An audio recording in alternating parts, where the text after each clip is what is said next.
Me trabalhei viagem de trabalho para visitar summit de diferentes free zones around o mundo, que também junto na Panama City, para discutir sobre a possível colaboração entre a free zone e o desenvolvimento do mundo de diferentes free zones de diferentes países que têm free zones.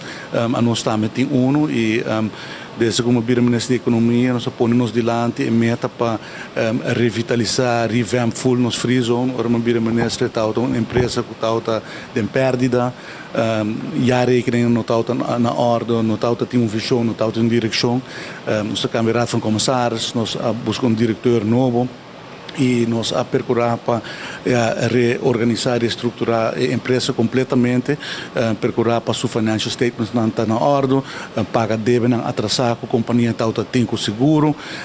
e também nós a procurar para vir com uma série de atividades novas que por bordo exercer desse nos free zone, então estabelecer um mês de free zone de Aruba e exportar, por exemplo, conhecimento, produtos numa forma muito mais moderna,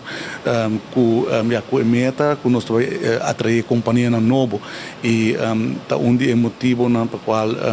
junto com o diretor de Free Zone, o Sr. Walter Mojo, que já acaba estar na Panamá, está viajando para participar na reunião aqui e busca colaboração com outras Free Zone do mundo e também por de trazer um conhecimento de possibilidade que a Free Zone de Aruba está oferecer.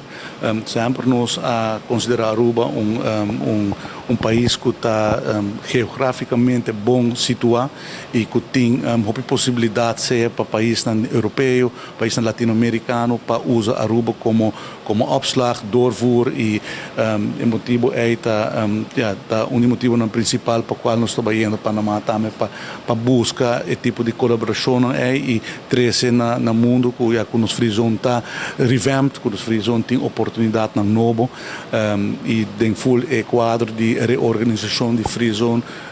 Nós saque foi em situação de perdida, para uma situação que já tem 2 anos está sendo ganache e sei que está algo bonito, algo bom que nós logra e no final do dia o país Aruba está shareholder de Free Zone, então é ganache que o Free Zone lo has e se has lo bring back para o país Aruba também. Então sei a meta principal, maneira mencionar, me agora acompanhar para o diretor de Free Zone, o Sr. Walter Moser, que já acaba está na Panamá e está preparando diferentes reuniões que vai ter em Miami e era Milo Tobacco.